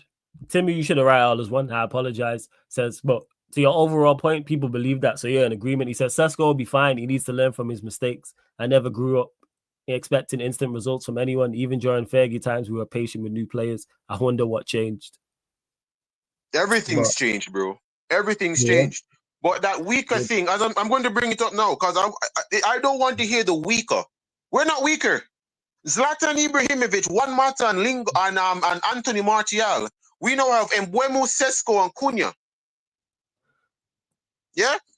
Pogba, Fellaini, and Morgan Schneiderlin. Pogba, Fellaini, and Morgan Schneiderlin. Casemiro, Bruno Fernandes, and Ugarte. So yeah, this thing patient. Like I said, we never. Here's the thing: is even during our successful period, we signed all the players we signed with for now. Thank you. It was at a certain, they may have gotten better, but they was at a certain level. Even when you look at the young players we signed, yes, they got better, but they was at a certain level. Anthony Martial was a now signing. But I'm even going to the successful area on the Fergie. Ronaldo wasn't the Ronaldo when we signed. What obviously wasn't at the level he got to when he left as to when he signed, but he was still at a certain level. Same with Rooney. Same with Rio Ferdinand. All Manchester United players, and I think all our successful players got better, but they were of a standard there and then. There's not one player who we look at and go, he was mediocre and then became a world beater. He might have started off, not had the best start, but there was a certain level he did not fall under. Maybe his form wasn't there at the start, but you knew he was of a certain level. Yeah. There's no player in the Fergie era that I look at. I can't think of one. I can't think of one super successful player we had that wasn't of a certain caliber. That wasn't ready to play one now. The only thing I can probably call is Wes Brown. That would probably be Wes Brown and Nicky Butt. He's for the youth system, squad player. Yeah, so Nicky Butt. Level. Like Nicky Butt through squad player. Did the business though. To Alio in chat. I'm talking in particular about players we signed. You know what? That's going to be kind of difficult because I'm not going to call Luis Nani mediocre. Because when we signed him, we knew he was going to be a good player. But based on the standards that we had, Luis Nani was considered average. Well, you know who knew who they was? The scouts. The scouts was on playing with them too. The scouts with Everton Vidic, the scouts got that spot. Even Antonio Valencia, you can add him to that list, Tim. Because we knew Valencia's level. Because he was at Wigan. We knew Valencia's level. He got better as he got here, but we knew. But the point is I'm making with Everton Vidic. People can't comment because we weren't watching Everton. We weren't watching Vidic. But the scouts knew. Hence why they had the success they had. Yeah. So I'm talking about the current players aren't good enough. I'm talking Here's about what I want you to do, Aloy. Yeah, he says your current players aren't good enough, so your new signings must be an instant success. Facts. Yes, it is. But listen to it though, Aloy. Don't make the top Reds here you say this because apparently to brain dead fuckwits that live on football Twitter, Bruno Fernandes is a club legend. Yeah? 4 years failing to hit 10 assists in the Premier League. That's a club legend stat right there. 4 years failing to hit 10 assists. Bruno Fernandes has played 77 games as an 8 in the Premier League. And that brother hasn't registered 10 GA from that position. The 2 assists that he got from the corners, yeah, that bumps it up to 6. 77 games as an 8 in the Premier League. 6 GA. 1 goal, that's a penalty, and 5 assists. 3 from set pieces. Yeah, no, I okay. Let's see. Oh, big up PFC as well, man. Big up PFC also. Timmy says, I hear your point now. I understand a little more after listening to your perspective over the last year. We want the same things, but see things a little differently. Yeah, big up Timmy, and that's where it's at. It's like there's a certain, I'm not hearing about players not being, if a player should be good enough now, even if he's not at his very best, there's a certain standard. Even if we think a player is going to be world class, but let's say the club is saying this player A is going to be world class in 2027. Great, fantastic. But what is player A in 2025? Well, he's below average. Don't sign him then, because we can't afford to have below average players here as of now. Now, if player A is good, sign him, because he's good now and he's going to be world class in 2 years. That works. I keep saying this. Potential and ceiling is fine. No issue with it. Always great to have an upside to signing players, but we need players for now. Belieber is the perfect example, and I used him when I was talking about SESKO. Belieber is younger than SESKO. Belieber, I think, is a better player than SESKO. He has more potential than SESKO, has a higher ceiling than SESKO. When we was linked to Belieber, no one spoke about these things. No one spoke about Belieber's potential. No one spoke about his resale value. No one spoke about what he could do in the future. Even though I agree with those 3 things are all high. You know why? Because Belieber's a quality player now. Is Belieber the player now that he'll be in 2-3 years? No. I think he'll be a better player in 2-3 years. But what is Belieber now? Even though he's had a poor start, but I'm just using him as an example. And that's with most young players. Obviously, you have some players who peak earlier than others, but for the most part, if there's a talented 21, 22, 23-year-old, we expect him at 26, 27, 28 to be better. But what is his level at 21, 22, 23? We cannot afford to be sitting around waiting for play. It's never worked anywhere. Nowhere has that worked in football, where a team has been dominant or been super successful over a number of years waiting for players to get better. No, you need a certain caliber of player as of now. And we've done that well enough in the transfer market. It's just that this manager are a whole idiot. And that's where the issue lies. That's where the problem lies. Because we have too many, and also in the Manchester United thing, we have too many players who are not good enough. So then when you add in players who are not good enough, and then you don't even have a manager who can mask those deficiencies, this is why it's a recipe for disaster. Yeah. And to your point, even if you do get players who aren't ready now, you have somebody in front of them who gives them something to look forward to what they could become. Mm-hmm.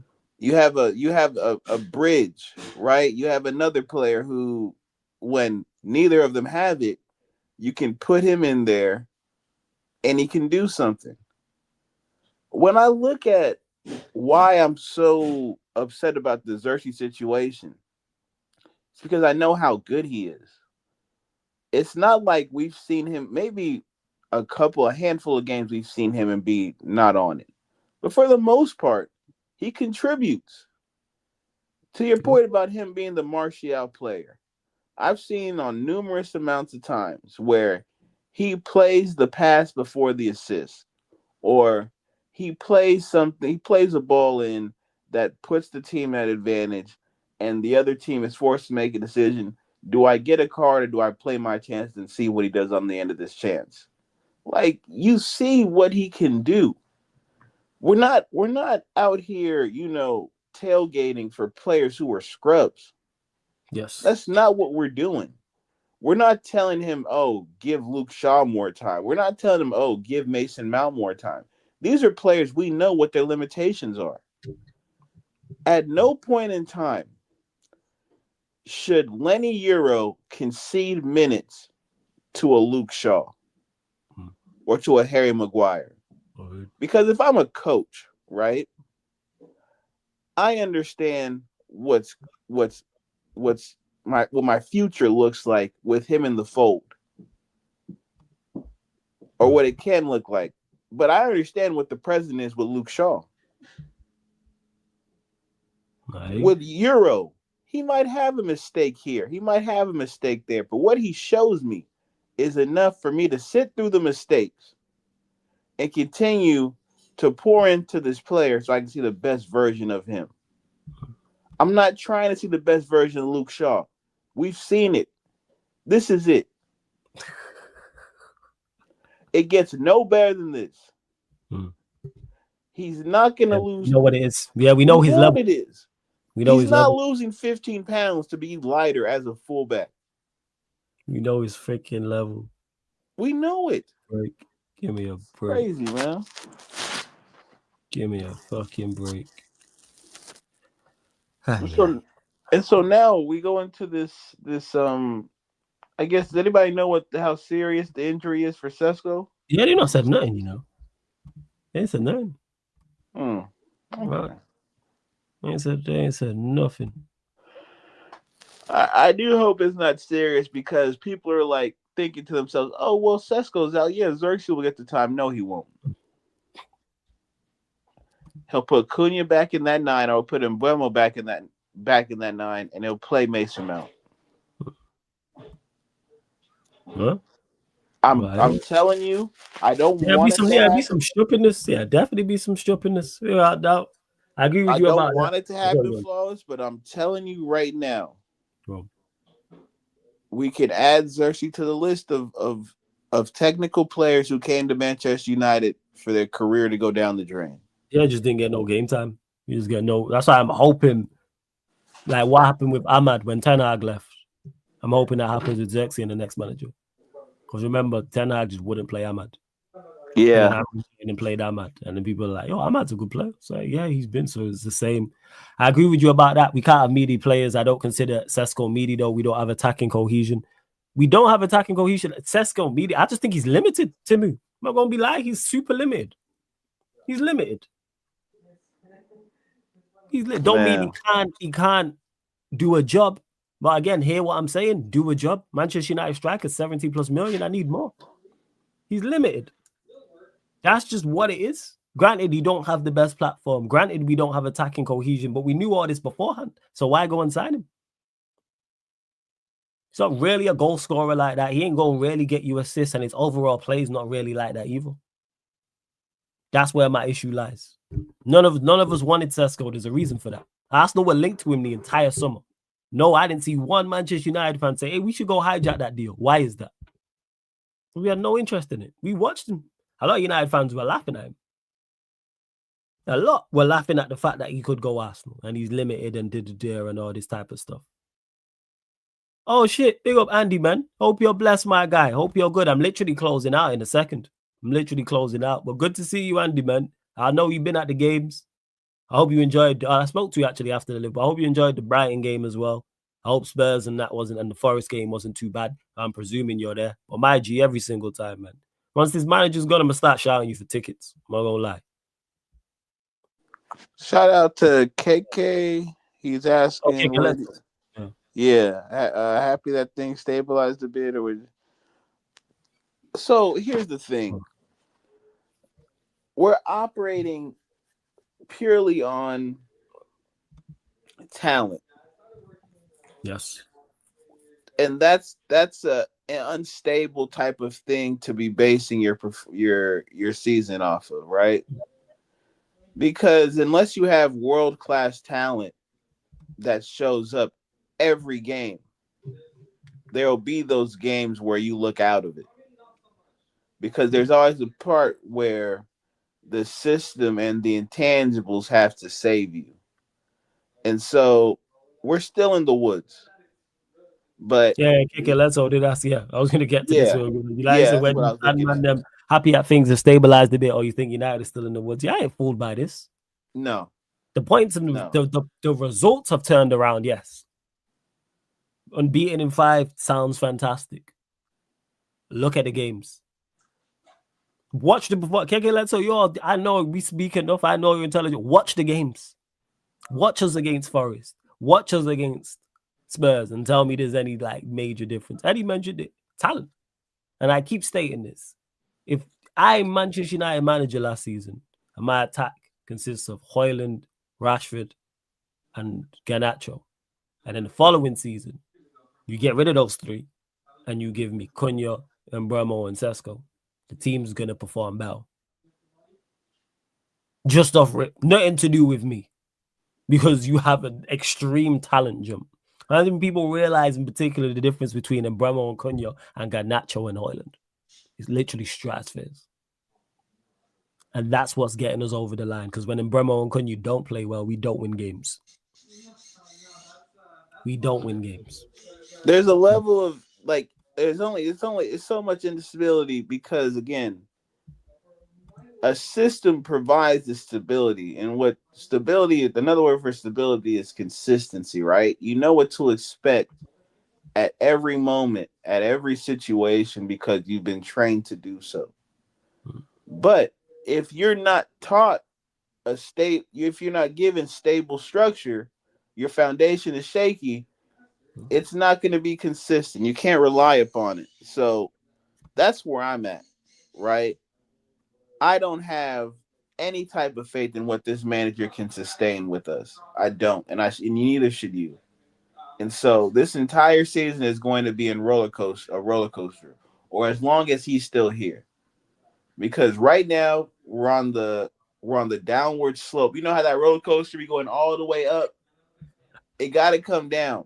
It got to come down. It's going to come down. It's going to go all the way up again. So we're going to come back down to reality, meaning I expect some results that we should not have, like a loss to somebody here or there, right? And then I expect a win that we shouldn't have. Like, I don't know, a win at Anfield, right? That's at the top. That's the top. That's the peak. What we've seen these last 2 weeks is the downward slope. Because although it's not a loss, the performances were close enough, bro. It feels like, 2 shots on target against Spurs. Come on now. What are we talking about, man? Well, we had 4 shots. I keep saying this. We had 4 shots in total. And that's why when Troops is like, oh, how can you criticize Bremo for the Spurs game? Oh, well, he scored. Yeah, what do you do outside of that? Oh, he's the best attacker. You can still expect improvement. Like I keep saying, it's just because an attacker gets goals and scored a goal or got an assist in a game doesn't mean he played well. Or just because he's been the best attacker doesn't mean he's been good enough in particular game. Or where would you be without him? Yeah, and Bremo's put up numbers. And that's why I'm not as critical of him and others, because I know I keep saying this, you're out there by yourself. And yeah, I fully agree, man. The problem rather is if it's better, it's only to a minimal degree. It should be a lot better than it is. A lot better. And that's where my frustration lies, just that it should be a lot better. And if it was a lot better, where could we be in the league? Me and Eddie could be sat here talking about being top of the league or second and going, all right, what can we do here? Because we're 11 games in. We'll probably have top 4 a lock. What are we saying? I ain't going to go as far as talk about title charge, but the question would be, what are we saying? What is the conversation? We're on 18 points. Our away form has been horrendous, but add on 6 more points. Because I don't think asking us to beat Forest, Spurs, and Fulham is crazy. I'm sorry. Now, let's say we get a draw at Brentford. I don't think that's crazy either. So that's 7 more points. That's 7 points onto our total. You know where we're at? Point behind Arsenal. Point behind them. Come on, man. Like, I don't think it's crazy to say them games. I'm sorry, people, that we should beat Forest away, Fulham away, and you're not going to win every game, but we're better than those sides on paper, in my opinion. I'm sorry. I'm not swapping our side for any of their sides. And then the performance not even matches, but it stinks, man. Yeah. Not been fooled either, mate. The inconsistency in this team is a shambles, and the way they go down to losing positions when we're leading is a problem. But I can tell you, if it weren't for Bremo and Ahmad and Cunha, we'd still be in the rut. Yeah, those 3 are key. Yeah, they're absolutely. Oh, yeah. Yeah, I got you, Andy, 100%. I already know. We spoke. I already know. Hello, darkness. Hello, darkness when AFCON arrives, people. Oh, shit. Whole time, I might go to AFCON. Fuck it. I might go too. You should go. Yeah, man. I might go too, man. You know what I'm saying? You know what I'm saying? Money making mooch mafioso out there. Have fun, man. Love that, fam. Love that, man. You know what I'm saying? Out there. Yeah. Love it. Love it. Oh, shit. Yeah, I set myself up in that one. Yeah, I love it. Nah, get out there, man. Because it'd be great to have someone. It'd be great to have someone with their ear to the ground over there. Because we gonna cover it. Actually, that being said, complete side note. Thursday, if you're around, I don't know if Nigeria are playing Gabon. We're doing a watch along for it. Oh yeah. You World mean to Cup tell qualifier. me? Yeah, that's a playoff too, huh? Yeah, semi-final. World Cup qualifier. Oh semi-final. yeah. Oh yeah. We will be there. We will be there.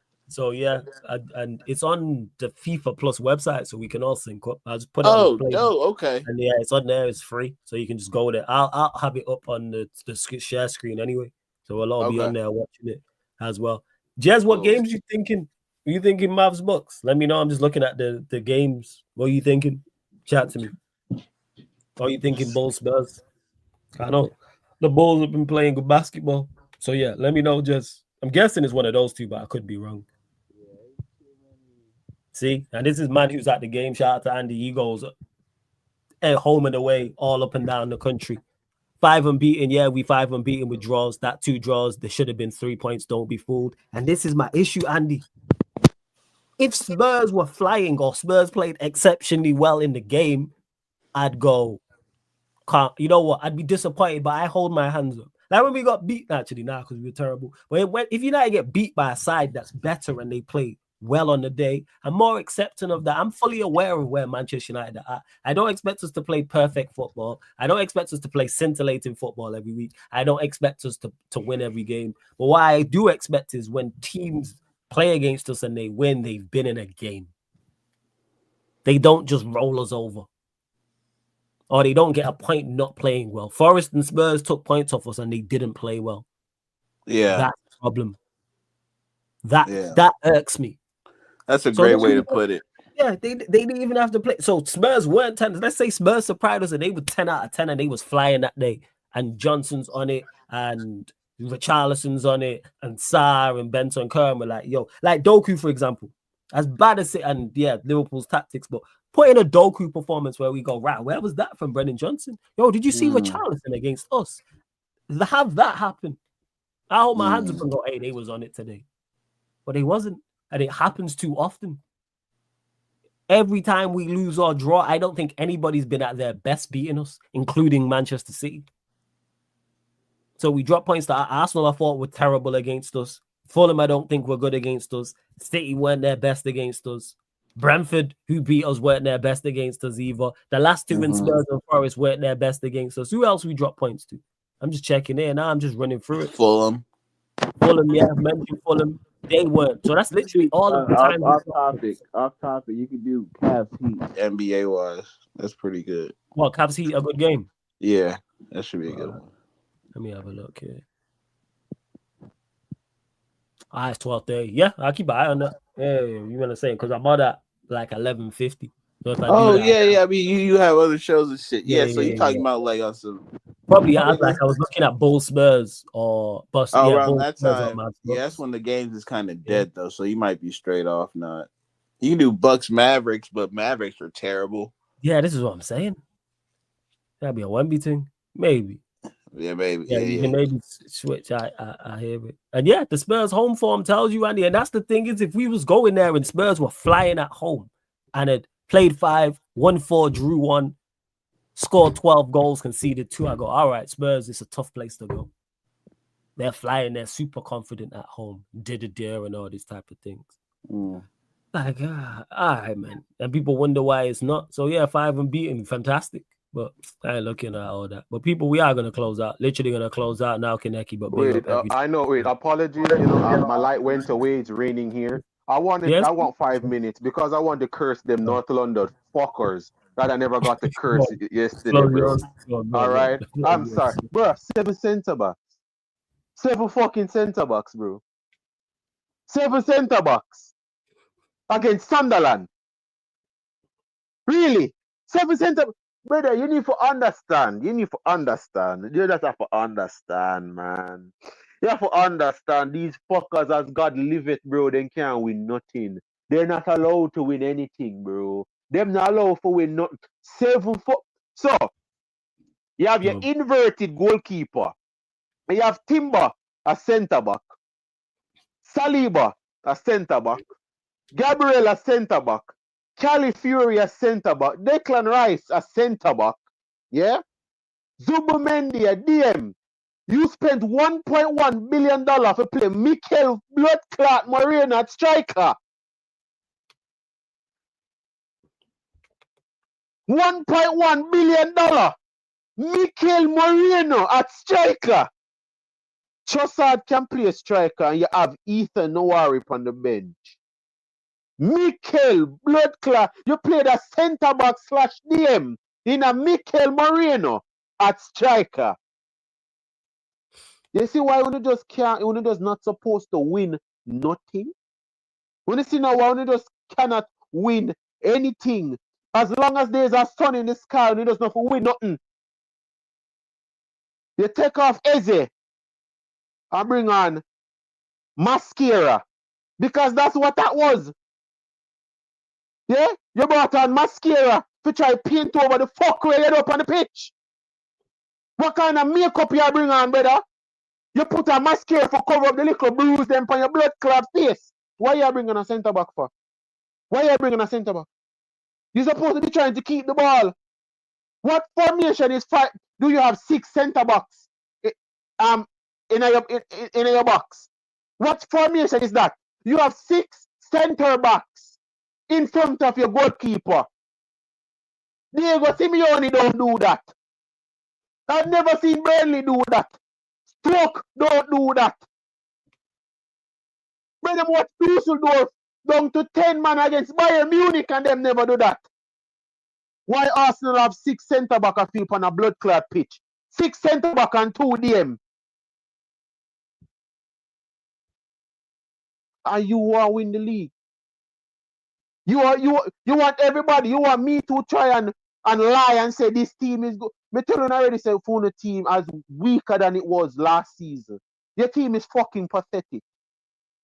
Me talk about Zubomendi and you watch the same fuckery me I talk about. Yeah? Me tell you about Zubomendi say the moment pressure blood clot reach him start lose the fucking ball like a waste man.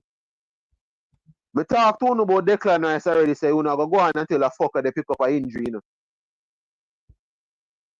How the 6 centre back? 6 centre backs.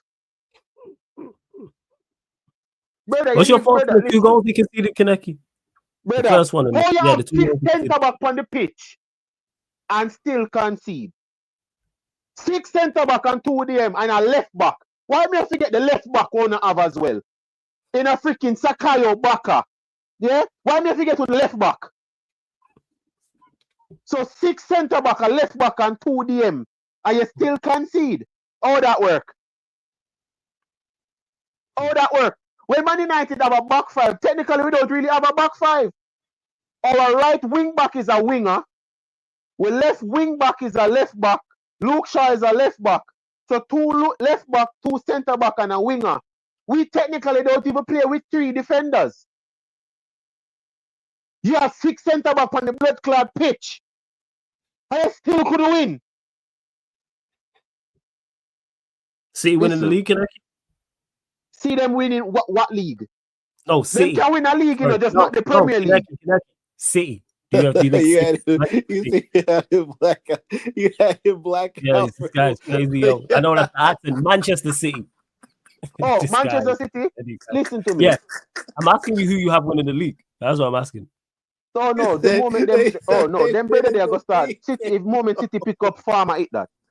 Yeah. The moment City start pick up Farmer eat that. Yes. Quickly. Because for Liverpool, you think Slot you did not win the league, but you think Slot turns it around at Liverpool, or you think he's done? Slot need for going at the fucking transfer window and buy the blood clot DM when you hear me a sing both from last season. If Slot going at the midfield in the transfer window in a January and buy the 2 DM where you hear me a talk about from last year, Liverpool fine. 2 DM, that's it. You buy Words, you buy Isak, you buy Etitike, you need 2 DM. Gavin Birch cannot do it by himself. Yeah? In Bandulu and do it last season, Lightning not strike the same place twice. Yeah? Fool me one, shame upon you. You're not going to fool the Premier League a second time. The Premier League might stupid. The Premier League not that stupid. Everybody got clock say, well on. Gavin Birch, they do everything last season, you know. Clamp down on that blood clot. And then what? What you gonna have? What? So much lie. Is that it? See, everybody clamp on McAllister there because McAllister shouldn't be in a double pivot. Put McAllister back in the 10. Put McAllister back there, so. Better go and sign 2 DM. And do yourself a favor. Go sign another left back for me, please. Kirkes is not. He's not ready yet. Stop inverting him. How about that? Yeah, exactly. Kirk is not ready yet. Go buy 2 DM, and if you no want go Arsenal and beg them for one of them 10 centre back them what them have. Because why the fuck we not have 10 centre backs? Why we not have 10 centre backs? What are you defending? It's not a league title. Why Arsenal need 10 centre back? What the fuck are you defending? Shout out Super Duper Mick, man. So for him, just go sign the 2 DM and a centre back. And if you're lucky, a left back. If you're lucky, a left back, because that's a very high in demand position right now for a lot of teams. But Liverpool need 2 DM. They literally need 2 DM. Everybody talk about Baliba. Liverpool do not need Baliba. But what Liverpool need is Hendrick and Hendrick. That's a German DM with Steeler. Or if I'm being want to be fair, take Fofana from Monaco and go and get Salibari from PSV. You need 2 DMs. The one I just named a while ago, that's under 80 million. Under 80 million, you just get 2 DM right there. Liverpool needs 2 DM. Them 2 DM there fix up all the holes them where you're seeing at the fucking squad right now. Because Liverpool is getting carved through their midfield. Because they don't have a midfield. Liverpool don't have a midfield. Look at where you see them struggle from the most. It's midfield. City play through them. It's midfield. That's their weakness. But you lot continue to run up the likes, people. Continue to run up the likes. The City argument where you ask me? The City now, argument where you ask me? Yeah, about like, do you have City winning the league? Do you think they're going to do it? I have them. Listen, everybody. I know you ain't got Arsenal. Liverpool is looking bleak, and there's no one else. Everybody just sit down and watch Pep Guardiola sign Rodri. The Rodri what they're making in one lab. I'm convinced that Gonzalez youth, where himself from Porto, Rodri is a clone of Rodri, but nobody no want to listen to me. Now, I know it's a clone of Rodri, you know, but me just can't prove it. It's a clone of Rodri, you know, me just can't prove it. But yes. See, but first, yes. Hey, the moment them ready to pick up form, I hit that. The moment City pick up form, that's it. Which it seems. Hey, big up Andy, man, to smash the likes, people. If you've not subscribed, make sure you do. Appreciate it, man. Hey, Maggie, every single time, man. To mud you up. And yeah, it says, love the streams and videos, my guy. Hey, big up, man. Keep supporting. Appreciate it, Andy.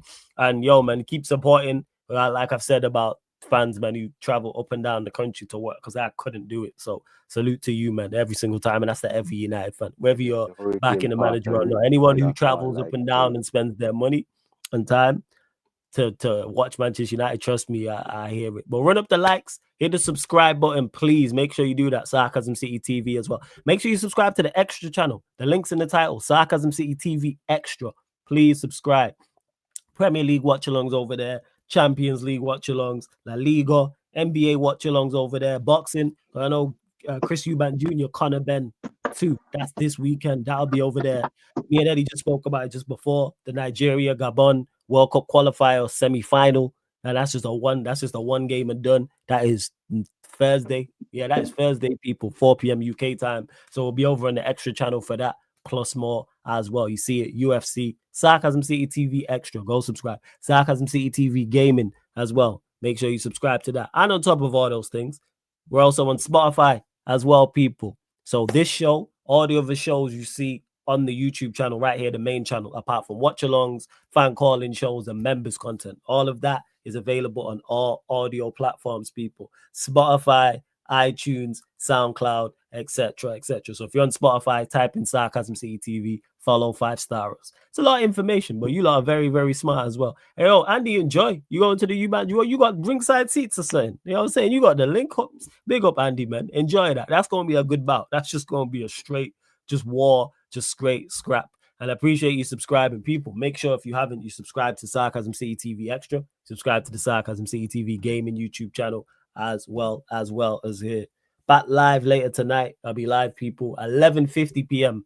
UK time. I'll just be doing a sports Q&A solo. So I'll just be answering questions from the chat on the Premier League, everything that's going on as well, people. Rants is still live, so we're going to redirect over to Rants, people. We're going to redirect over to Rants. But big up all the regulars, big up all the members, big up all the mods, or the new people, everyone who joined over from the raid, anyone watching this back. Appreciate it. Any final words, Eddie, before you close out? Nah, man. Appreciate the platform every time, man. This is definitely needed. Pull up for the content people. It might be international break, but my dog El Jefe still bringing them heavy hits. So pull up, man. Yeah. Oh God, yeah, you already know. Hey, Andy, I'm back on later, but if not, I got the show tomorrow, 4:30 p.m. So pull up in the chat. Obviously, if it's late, if it's too late, if you're not around, I know work and stuff for you. But if not, 4:30 p.m. tomorrow in the chat, and I make sure I get to your questions. I got you. It's just that I'm closing out now. Oh yeah, A-listers 8 p.m. on Don Hassam's channel. That's gonna be good, people, because Lewis is over. You got Lewis and Vega with it. Lewis and Vega are two people you don't want on your case. I'm telling you right now, they are two people. If they are gunning for you, it's going to get. Hey, you're gonna feel like Conor Bradley versus Doku. That's what you're gonna feel like, people. It is. All right, Andy, blessings. I'll definitely catch you later. But big up, love to everyone that's stuck in. Eddie, always good having you on. Appreciate you joining. You already know, my guy. Blessings, people. We're gonna redirect over to Rants. We gonna man said that's Lou Dort and Caruso. You're an idiot, yo. This Jess guy. Fucking Jess. Fuck him. Lou Dort a problem, man. I feel sorry for offensive players trying to go at Lou Dort, you know. I'm telling you. That Dutch chamber is real, man. I've seen him lock people up. I'm like, fuck. It's bad, bro. It's bad. And Caruso don't get no better. Caruso, man, the ball-headed demon. The real ball-headed demon, dog. Real ball-headed demon. Facts. But yeah, big up. Love to everyone that's locked in. Sarcasm City TV raid and Rance's chat, people. Sarcasm City TV raid and Rance's chat. This has been the ManDem United podcast live on the Sarcasm City TV YouTube. Thank you very much for tuning in.